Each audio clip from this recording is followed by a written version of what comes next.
காலை நேர பிரதான செய்திகளின் ஊடாக நர்மதா சிறில் முதலில் தலைப்பு செய்திகள். எரிபொருள் மின்சார விநியோகத்தில் பாதிப்பு ஏற்படாத அமைச்சர் நலிந்த ஜெயதிச.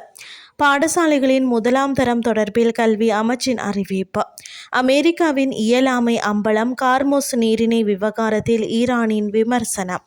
இனி விரிவான செய்திகள். மத்திய கிழக்கில் நிலவும் போர் சூழலுக்கு மத்தியிலும் இலங்கையின் எரிபொருள் மற்றும் மின்சார விநியோகம் தடையின்றி முன்னெடுக்கப்படும் என சுகாதார மற்றும் ஊடகத்துறை அமைச்சர் நலிந்த ஜேதிச தெரிவித்துள்ளார். இது தொடர்பில் அவர் தெரிவிக்கையில், உலக சந்தையில் ஏற்பட்டுள்ள விலை ஏற்ற இறக்கங்கள் காரணமாக உள்நாட்டில் எரிபொருள் விலையில் சிறிய அதிகரிப்பு ஏற்பட வாய்ப்புள்ளதாக குறிப்பிட்டார்.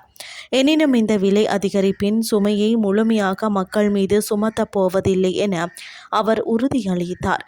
இதற்கான மேலதிக செலவின் கணிசமான பகுதியை அரசாங்க திரைசேரி ஏற்கும் என அவர் சுட்டிக்காட்டினார். போர் சூழல் வழமைக்கு திரும்பியதும் தற்போதுள்ள அதிகப்படியான எரிபொருள் விலையை குறைப்பதற்கு அரசாங்கம் அர்ப்பணிப்புடன் இருப்பதாகவும் அமைச்சர் தெரிவித்தார். நிலைமைகள் சீரடைந்தவுடன் அதன் நன்மைகளை உடனடியாக நுகர்வோருக்கு வழங்க நடவடிக்கை எடுக்கப்படும் எனவும் அவர் மேலும் தெரிவித்தார். 2026ஆம் ஆண்டு தரம் 1 மாணவர்களுக்கான புதிய கல்வி சீர்திருத்தங்களின் கீழ் 2ஆம் மற்றும் 3ஆம் தவணைக்குரிய செயற்பாட்டு புத்தகங்களை விநியோகிக்கும் பணிகள் தற்போது ஆரம்பிக்கப்பட்டுள்ளதாக கல்வி அமைச்சு அறிவித்துள்ளது. எதிர்வரும் ஏப்ரல் 30ஆம் தேதி அளவில் அனைத்து பாடசாலைகளுக்கும் அவற்றை விநியோகித்து முடிக்க திட்டமிட்டுள்ளதாக கல்வி அமைச்சின் செயலாளர் நாளுக்கு கழுவ அறிக்கை ஒன்றை வெளியிட்டு தெரிவித்துள்ளார்.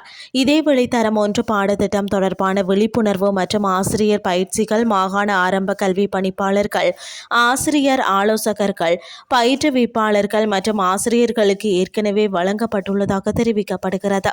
மேலதிகமாக தேவைப்படும் பயிற்சிகளை எதிர்வரும் மே 16ஆம் தேதிக்குள் நிறைவு செய்யுமாறு மாகாண பணிப்பாளர்களுக்கு அறிவுறுத்தல்கள் வழங்கப்பட்டுள்ளதாக கூறப்படுகிறது. இந்த நிலையில் தரம் 1இன் முதலாம் தவணைக்குரிய பாடப்புத்தகங்களை பூர்த்தி செய்ய முடியாத பாடசாலைகள் காணப்படின் எதிர்வரும் 2ஆம் தவணையில் அந்த பாடப்பகுதிகளை பூர்த்தி செய்வதற்கு அதிபர்கள் நடவடிக்கை எடுப்பார்கள் என அவர் வெளியிட்டுள்ள அறிக்கையில் மேலும் தெரிவிக்கப்பட்டுள்ளது.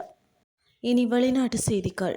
கார்மோஸ் நீரிணை தொடர்பாக அமெரிக்க அதிகாரிகள் வெளியிட்டு வரும் தகவல்கள் பரஸ்பரம் முரணாக இருப்பதாகவும் இது அவர்களின் விரக்தி மற்றும் இயலாமையின் அறிகுறி என்றும் விமர்சிக்கப்பட்டுள்ளது. குறித்த விமர்சனத்தை ஈரானிய வெளியுறவு அமைச்சகத்தின் செய்தி தொடர்பாளர் இஸ்மாயில் பாகேயை முன்வைத்துள்ளார். அமெரிக்க தரப்பிலிருந்து சமூக வலைதளங்களில் பகிரப்படும் பதிவுகளால் ஈரான் ஒருபோதும் ஈர்க்கப்படவோ அல்லது பாதிக்கப்படவோ போவதில்லை என்றும் தெரிவித்த அவர், அமெரிக்க அதிகாரிகளின் அறிக்கைகள் எப்போதும் போல பொய்கள் மற்றும் முரண்பாடுகள் நிறைந்தவை என்று சாட்டியுள்ளார். ஜனாதிபதி டொனால்ட் ட்ரம்ப் மற்றும் பிற அமெரிக்க அதிகாரிகள் கார்மோஸ் நீரிணையின் நிலைப்பாடு குறித்து முன்னுக்கு பின் முரணான தகவல்களை பகிர்ந்து வருவதை சுட்டிக்காட்டிய பாகே, கார்மோஸ் நீரிணையை திறப்பதோ அல்லது மூடுவதோ சமூக வலைதளங்களில் நடப்பதில்லை, அது களத்தில் மட்டுமே நடக்கிறது என்றும் திட்டவட்டமாக குறிப்பிட்டுள்ளார்.